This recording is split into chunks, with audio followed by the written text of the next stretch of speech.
Yo, mic check. Yes, we back in this bitch. I see the audio pools. Yo, we in this bitch. Hey, open the door. I don't look like we got loud ass guests this time. We good. Oh yeah. We in this bitch. Yes sir, man. Crack-a-lacka. Alright, man, check it out, man. I want to welcome everybody to Rowdoggs Tv, episode 16, you know what I mean? With my homeboy CannaConnect, with my motherfucking co-host to the left over here. You know what it is, your boy Dazer Dabs, representing Rowdoggs Tv. We're smoking big blunts or no blunts, I'm hearing, but we are taking dabs, dog. What's going on, homie down the street? Dabs on. Litter Factory Rowdoggs. Got my rig all cleaned up. No. Special for our guest right here. Yeah, Canna motherfucking Connect, man. Shout out to CannaConnect. Hey, yo, I want to give a special round of applause to our special guest, CannaConnect, in the motherfucking building, baby. Yeah, man. Yes, he's here. Welcome to the motherfucking Dogghouze. This is a motherfucking compound. This is where we do everything, man. Thank you for coming. It looks like you guys were ready for him. Oh, right? Like, what the fuck? I forgot to go to the shop and buy mine. God damn. You want to take this one before we get going? Actually, no. I'm going to pass the mic to the left way. When I pass the mic, you can pass that shit too. Yeah, I think that's going to be a good way to do this one. Yo, I want to thank you so much for coming all the way out here, man. We know you in the game, and the homie Dazer Dabs speaks highly about you. You know, he likes to book me places, so he always had you in mind. And I want to thank Dazer Dabs for making that happen too. You know what I'm saying? You know, blessings, brother. You know, I only learn from the best stuff. I appreciate you guys. We have the dopest CEO in the game. I don't give a fuck what anybody says. Believe that, you know Jack. What I mean? Yeah, you learn from the greats, you know what I'm saying? So shout out to Rome. So what the fuck are you guys doing right now before we get interviewing this guy breaking his balls? What are you guys smoking? I'm just oxygenating my brain cells. Yeah, we're meditating. You're just getting started, huh? Yeah. Most people be all scared. I don't want to get high or drunk before my interview.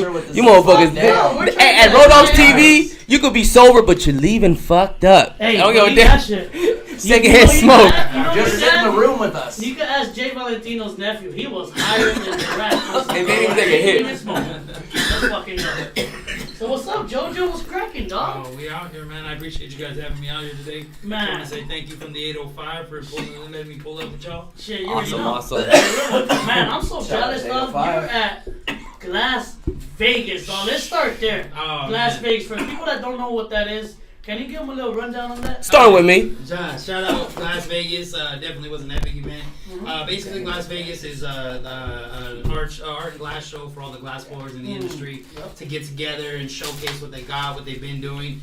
And then what's dope, because obviously, you know, Corona hit or whatever, so it's been like a year and a half since they've done everything. So everyone seemed to come like super hard this year. The event was just off the chain. The networking, just the vibes. I mean, everything there. I mean, just the cannabis industry.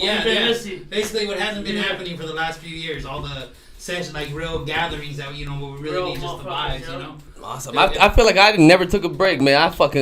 We kept doing shows, we kept doing everything, you know, putting ourselves in danger for the love of the game, man, for you guys. I'm just gonna say, like, that Corona shit just brought out real motherfucking hustle, you know what I mean?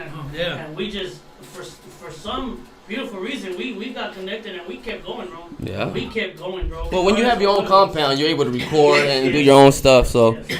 I'm here, we expanded. There it is. That's what it was. As we got a white boy on the crew now, baby. They gonna let us in. Yeah. I got a quick question about the Las Vegas. Yes, sir.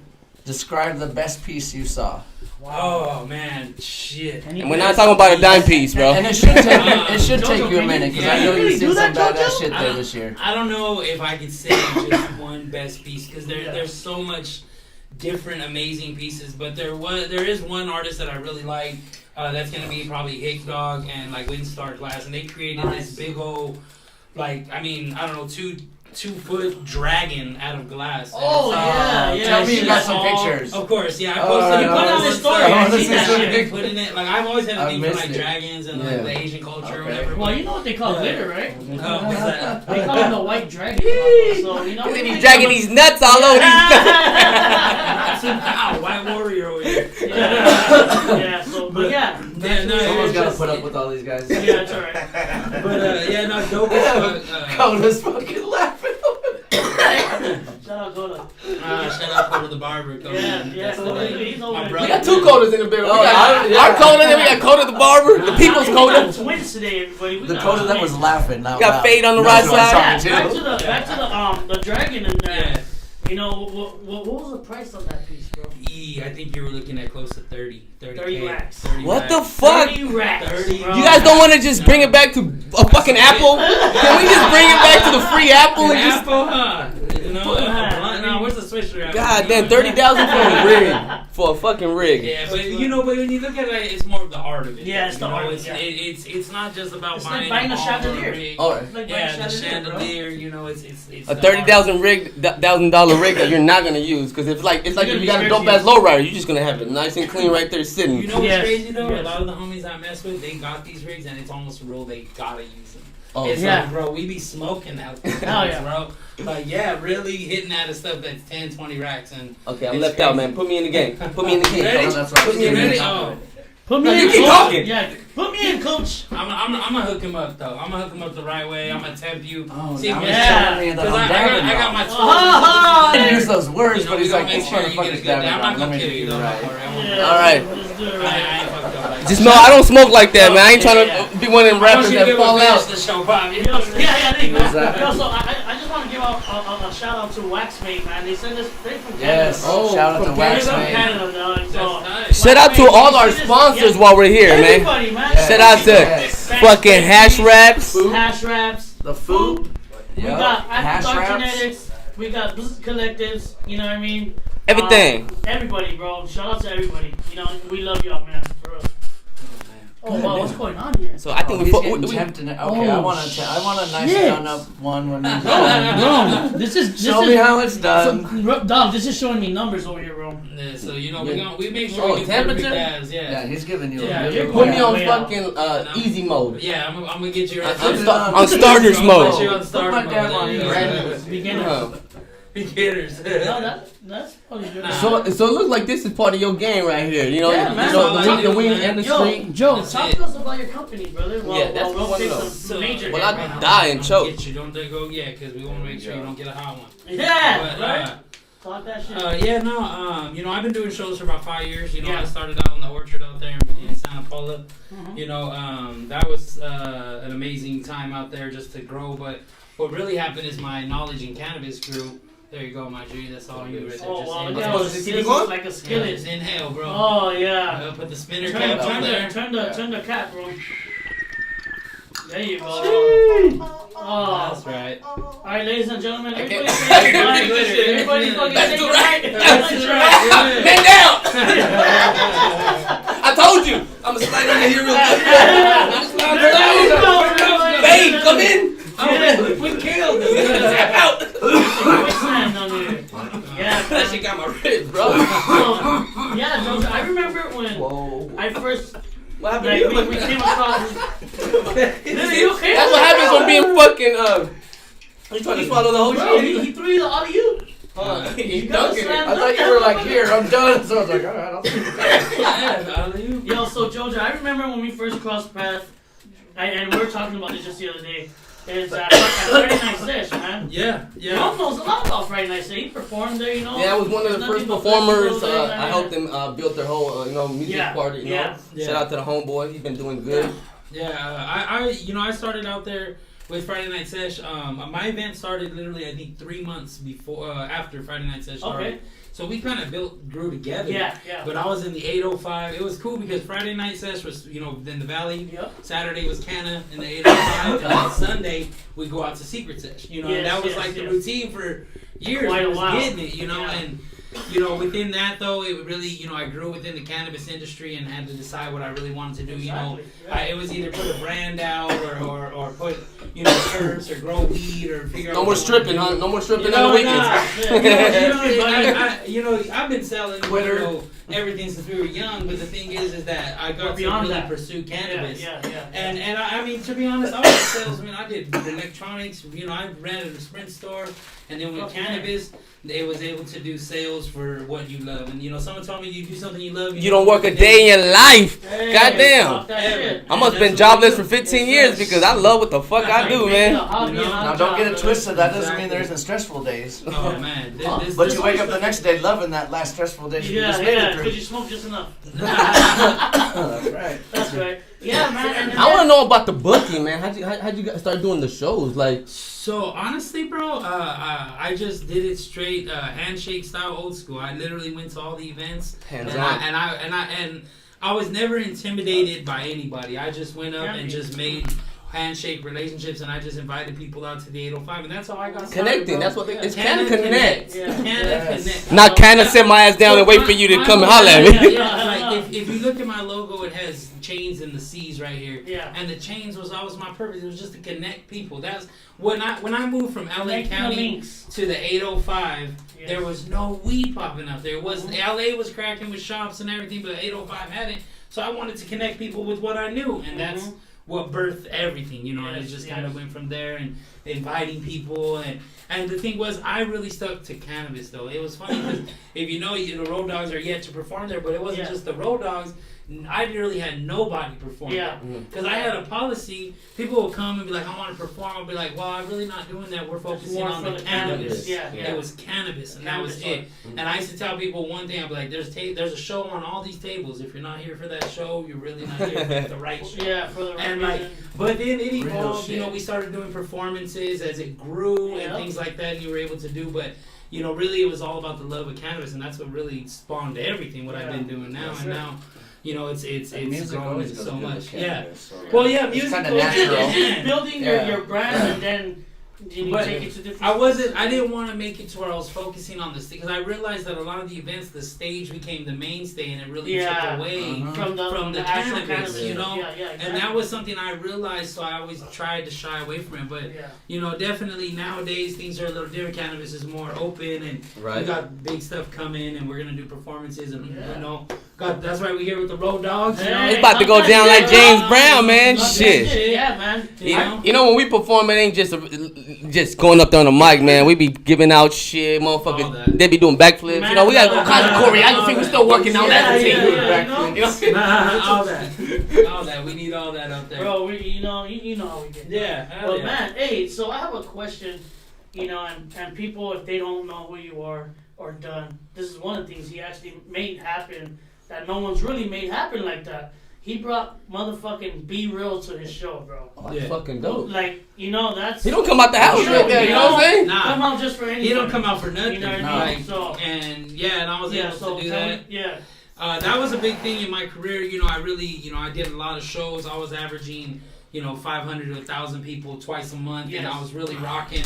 But like, it came to the point of like, what do I do next? What can I do how can I step it up? So, I made the contacts, and I was able to be in the Be Real TV, and I met E-Zone, and I started partnering with him. Shout out E-Zone and Ayo and all them. I met with all them, and I had the opportunity to get Be Real. And I grinded that out. Like, truth is, like, that was show, a great show. That show, like, there was some people. I have people tell me that was the best show they ever been to, like the most memorable show. That's like, even dope. Show, things like that, because then not only when Be Real came, I didn't bring the homies from the Psycho realm. And that's what it happens. It's not only that, man. I've been in the industry long enough where you invite a homie and he says no, and then invite the other homie and he comes out on the flyer and the other homie's like, hey, what's up, man? I'm coming now. We're talking about the big chance. Yeah, but it was crazy. It turned out to like this crazy. It was an epic event, and like awesome. But it was fun. It was such a lesson to do something like that, and it really gave me momentum to really just do the next things, and like and now with the events, I have the blessing from Be Real TV, and like they're gonna be involved with what's upcoming, and they really showed a lot of love, with everything, and definitely that was something that I never thought in my life I'd be doing. I never ever thought. And that's the best thing, because you're not there with Be Real. You're not supposed to think about it. Your hard work. Just do it. It's a lane to success, and there's only one lane. There ain't a left lane, right lane. And if you're in the right stream with the right fishes, you're going in the same lane. No matter where the fuck you grew up, no matter what age you're going, we're all gonna meet at the same destination. And in the game, it's about persistence. Everybody raps, everybody records. But if you fall off a month, at least to me, and I'm nobody yet, you know what I'm saying? you're off. Fuck You know what I'm that, saying? you're somebody, bro. Stop You know, playing. the way I look at myself, that's why and I was acknowledging when you are never satisfied, you're always pushing it. Pushing it. Yeah. So, you know, consistency is everything, bro. Yeah. so people don't understand the struggle with to just put up money to put an event. Yes. First, everything comes out of pocket as a boss. Can you explain to these people what it is to I'm not sure if you have a family and things, you know what I'm saying? To come out of pocket, rent out a space, get the security, get all this. I'll put it this way, just to give people a small glimpse of that work it took. Just before Be Real would agree to come, it was 10 racks. That's it. Just off bat. That's not even the show. That's not the event. Setting up a nice little spot for him to be safe in. Hey, that's not him. That's nothing. That's just for him That's to one get. guy to show up. That's just the beginning. Yeah. And that's just the show. You motherfuckers. You know, like, and from there you build. And it's like you're talking about property rentals and security and you know things. I mean, these shows are $20,000 shows before you're profitable. Yeah. And you know it's definitely something people don't realize the work that goes into these, even the sessions and the events. And this and that. That's why you see these sessions pop up and you'll never see it again. See it session pop up and never see it again. Because you know they lost their ass. And they gave up. You know, and a lot of times even in our industry, you might not end up winning, but what you have done at the end of the day will help you get to another level. For instance, when you pay your first one like that, say you paid that, guess what? The next one should be coming because you're already connecting with the right people. Yes. If you connected with that homie, by the time they see you, they're like, all right, now you in the fucking circle, bro. I feel like I'll be damned these motherfuckers charge me. You know what I'm saying? Yeah, at this point, like I feel like in my career with all the like before my L's used to be losses, but I don't take losses no more. I take lessons. Nice. And that's really it. It's just like I took enough losses. Now I just take lessons. Like you know, I put in a lot. I mean, not just money wise, but you learn, you know, experience and all kinds of stuff. That I mean, this industry's rough, and I mean, as far as all of us here can probably attest to what we do in this industry and how difficult it can be to, you know, just wake up the next day and do it sometimes. Yes. But like, you know, I know that for sure. Like nowadays, you know, it's crazy because the people that I work with, you know, shout out to Rowdoggs, shout out anybody that's coming, you know, in contact with, you know, to put me on the right path and. You know, now it's just like it's just the momentum's, you know. It's you gotta ride the wave, bro. Yeah, you know, it's flowing, you know. Now, doing all these shows, give me a crazy ass story. There's gotta be a dumb motherfucker trying to steal something. There's gotta be somebody acting crazy. I always ask all my guests because the crazy stories is what goes viral. Let's go, Glitter. We don't want to hear you know, I mean, there's been crazy stories. You know, there's glass broken, fights break out, people pass out. I've seen that a lot. Yeah, people pass out. The crazy ones is like one time a car ended up in the ditch outside of outside of my event because we used to do it in the orchard and low key there was like these ravines out there.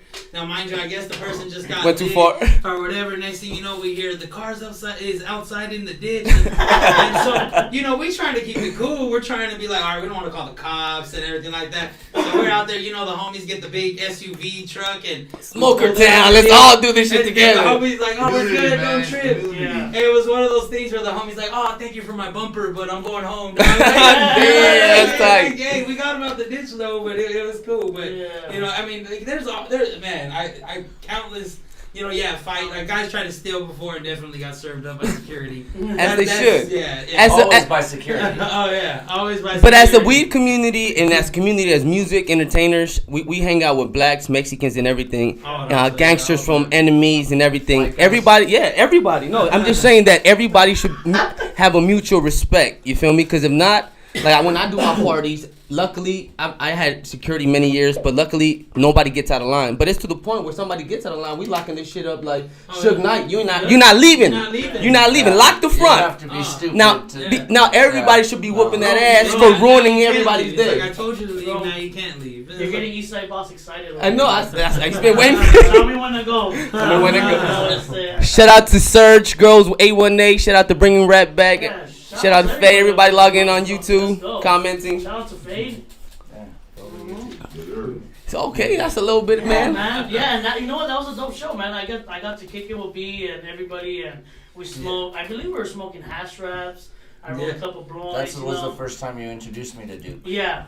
So okay, man, it was. LA Baseball Head was there. Shout out to LA Baseball Head. Baseball Head pulled up. And it was so dope that I got to sit next to him and smoke every fucking bag he had there. I was like, hell yes, I'm in the right spot now. And it was a so blessing, chill because bro. when I brought B-Roll up, it wasn't like if you go to some of the big shows, it's like they bring out celebrity and he's kind of up on the the cut. pedestal, and you got a line of people No, just he trying walked to see through him. the front. Nah, he was just chilling with us, bro. Yeah. Like, and he was session, and like it was but it was that different vibe because the way we brought it, we brought that fam vibe, and it just really it was an experience of the most. You know? I don't remember anything negative happening. Did you soak up any game? Did he teach you any game, man? Because when I hang out with people in the game, I always. You know what? I gotta admit, man, just being around B-Real was almost inspirational. I'm not even trying to hype him up, but I will tell you that's one of the hardest working motherfuckers that I know. Straight up, dog. Mm-hmm. Like he's not like you may see all the smoking and the music and everything like that,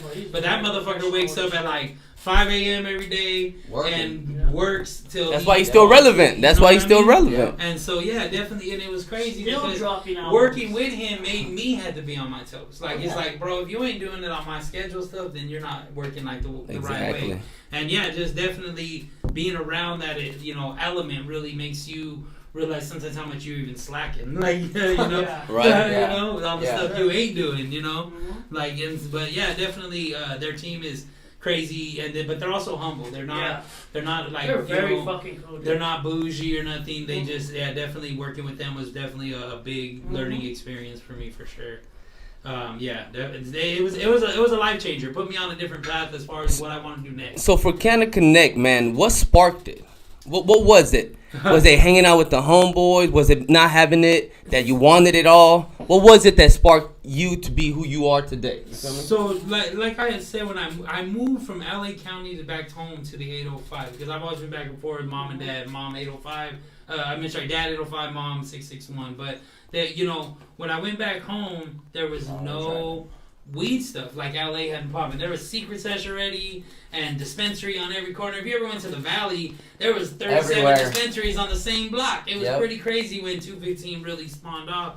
But out in where I was, there was nothing. So I was like, I gotta do something. That's fucking smart though. The one thing, starting your empire. Yeah, the one thing that gave me the talent though is I grew up with my pops. Shout out my dad. He's Joe Munoz. He DJs all my shows. Oh, what? Yeah, he's my DJ at every single Dad, one get to work! Hey, straight up, he's been DJing since before I was born. I've been carrying crates since I could walk. Oh, that's dope. Vinyls and everything. And whoa. That's how I grew up with my dad, and then him throwing parties and stuff like that. So on my very first event, I came to my dad. I was like, Dad, I want to put on a sesh. He was like, What the fuck are you talking about? He's like, what the hell's a sesh? Like, he's done every party you can think of. Swap me. All the Kevin Alita parties, huh? I just was like, I just need you to play music, Dad. That's it. I was like, I just need you to bring the equipment and play music. And he was like, all right, he supported me. He Put said, these glasses on. Yeah, he was like, cool. And my dad, he's been smoking since forever too. So he was excited for it. Yeah, my dad's an OG hustler. My dad been all the way pimping too. That's a blessing just to be with your pops and be able to be like, okay, all right. I don't know really what you mean, but I'm there. Close to my dad. on real real talk. Like I wasn't even raised by pops. I was raised more by mom, and doing the event allowed me to get close with dad and connect and hustle together, huh? Hustle together, yeah, definitely. And yo, Jojo, have you ever heard of a blunt? Have I ever heard of a blunt? One time. One time? From a mysterious guy from a gypsy, a water gypsy. A water gypsy. I was crossing the Nile that. River, dog, and he told me about a blunt, dog. She came out of nowhere with a It looked something like this. Woo! Oh, yeah. Show that to the camera right there, man. I got a lighter in my car. These fools right here don't play, man. Shout out to the homeboy Dazer Dabs for putting in enough work to fucking make a blunt and a joint come together and call it a blunt. And whether you like it or not, we push it enough where that shit is what it is, man. Yep. He has the biggest blunts at all the fucking events, the parties. So go ahead and try to beat that. Go ahead and put fucking 29 grams in a motherfucking blunt. Go ahead. Go and waste your goddamn fucking month's rent, motherfucker. Try to put a quarter pound in one blunt. For people that want to get into this industry and don't know all the ups and downs, the lefts and rights, but want to be inspired, I got some people on YouTube commenting and hearing your story. What is word of advice you would get these individuals? You know what, man? just don't give up. You know, I mean, no matter, you know, what people tell you and stuff like that, because I definitely got a lot of no's starting this. You know, definitely had a lot of people tell me what I couldn't do and things like that. But yeah, that's definitely something I would say is just definitely don't stop. Yep. You know, no matter whatever what it is, you know, if they telling you can't do it, start small, keep doing it. You know, keep consistent. You know. And it's funny though, because if you hear, I always ask this question to all my guests. And guys that are been listening, they comment, they inbox me, man. Like, thank you for the game that I learned today. It's the same formula, guys. You don't have to reinvent the wheel. You don't have to be the best at what you do, man. You just don't have to give up. Don't let somebody else tell you no for what they could not accomplish. Even if they're bigger, famous, more money or anything. Just because they couldn't do this does not mean that you can't. You feel me? So just stay focused, man. And then most of the time when they are famous, it's just because they don't want to be taken out of that spot, you know what I mean? Yeah. They're scared to get replaced, dog. You know, the hardest working individuals are the ones that are trying to reach that. You know, the people are the people that I'm looking at right now. You feel me? That know that once you get there, it ain't over. I'm sure you done. That was major. Coda, bro. I done seen you rock stages, major, right? Same me, TV, everything, right? But. Thousands of people. Yeah, staying more focused on consistency than getting there. You get all happy that day. What happens tomorrow? Getting there. Gotta do it again. Gotta do it again. Top it. It's the point where you're satisfied. You're out the game. You ready? Yeah. I'm gonna use my loop. Oh shit. Right here. Smoke a thumb. Bro, what the fuck, bro? What's up, dog? I'm hanging out like wet clothes, man. I see you. Oh, pass man. I got cotton mouth. Blowing. I'm in here licking my lips like LL Cool J. Everybody in the motherfucking comments, y'all. We love y'all. Hell yeah. Appreciate you guys. You Stay tuned. We got Coda the Barber. No motherfucking legendary. And everybody say, why I call people my guest legends? Cause I'm not waiting for you to pass away to crown you, homeboy. If you put in enough work, Rowdoggs gonna crown you. If you ain't putting work, it ain't gonna come out my motherfucking mouth. Point blank, period. You feel me? A lot of times when people pass away, that's when people start paying attention. Well, a little too late, man, because you should enjoy me when I was there. You should have bought them tickets. You should have bought them shirts. Have you ever seen somebody be successful and because you were part of their success as far as coming to a show, buying a shirt, what happens? You are as successful as them. You be like, man, that's the homie. Woo, woo, woo. You speak highly of them. Yes. You are part of that. And that's what I'm trying to create with Rowdoggs Tv. Yeah, like everybody should support. And I know Coda's hearing me, but wouldn't it be dope just like the mainstream people do it? When Coda or when OG Rome or when somebody in our circle drops a song, you could be able to have a copy paste and send it, and we all post it for that motherfucking moment. Yes, right. That moment, just like the big dogs do it. Why? Because the industry has changed. You know what I'm saying? It should be. And it takes motherfuckers to push that level. So it's going to be a matter of time where we get our own little wave going. You feel me? But yeah, man, now that we got you here and we smoking like some motherfucking hippies. Yeah, let's talk about what First time you ever got high. Yeah. First time you ever got high. Oh man. First time. Ever. Shit. First, you know what? The first time I ever got high was in a hot box and I think a back of like a Honda Civic, dog. What? Yeah, man. I remember. Was your dad involved? Was your dad involved? You know what? Pops was not involved actually, but definitely I remember it was just a hot box. I remember I was just sitting in there and I was like too scared to hit the blunt. I was like, oh, I don't know. I'm gonna see what happens. Let me just sit in the car. Yeah. You know. That's all it took. Next thing you know, that car was hot boxed the fuck out. Couldn't even see. Oh nothing. shit. You know, and then it was over. What was JoJo after that hot box? JoJo was smacking down a box of chocolate donuts. And shit! I remember those chocolate donuts because those were life changing also. Shout out to Weed Sick. Sitting in that car, did you actually smoke it, or you really just sat there and got the contact? I literally just sat there. You still didn't really smoke it. I was too, and they were blowing it in my face. First time without smoking it himself. And but he was up there like Smokey. I had never been high, so I was, but then I remember like a couple days later, I ended up. How old were you? Man, you know what? I'm gonna be honest, no lie. My first time smoking weed, I was already like 17. All right. I wasn't even young. I didn't even start. I don't even lie. Like, Dazer, first time. First time I smoked, shit. And it could be when you was born too. No, look at watch. Check this shit. You're gonna trip out. Came out like this. So check big it out. big blunts to the world. I'm here. No, that came way later. But check it out. I remember that was the blood that he grabbed. Okay, check it out. So I was gonna graduate from elementary, 5th grade, bro, to middle school. for some fucking odd reason, the day before my graduation day, I wanted to do a fucking a food fight, like an idiot, at lunch. Oh, that sounds good. We do all that. I'm in the verge of getting fucking expelled the day before I was supposed to graduate. Thankfully, that didn't happen. That same day when we graduated and everything, my homie brought an ounce of whatever weed he brought. We rolled a fatty. Some pretend. It could have been some pretend. It was pretend. Some chronic or whatever. And yeah, so I was about the age 12 years old. 12 years old. When I Okay. started smoking, yeah. Damn, I was about to say crazy, man. Like, cause fuck, 5th grade is young. You feel me? Yeah. But I know guys young. This guy right here. This guy right here. I turned 18 in February. I graduated in June, and it wasn't until like the end of June that year after I graduated high school. I was already 18. Damn. Yeah, like from the first time I smoked, when you said here. the first time you got high was in a hot box, I was like, so was mine. Yeah, it was a little 2-door Dodge Shadow, and there was like 6 of us crammed in there. And like literally, like I couldn't even see the person sitting. That's crazy. Hearing the hot box, because everybody thought it was cool to hot box and get in trouble. There's like no way to run away from it. Like we thought it was cool. No, officer, no, we're not getting hot box. Like what the fuck, you know? Yeah. My first, I'm gonna tell you when I started getting high. I started getting high after football in 9th grade.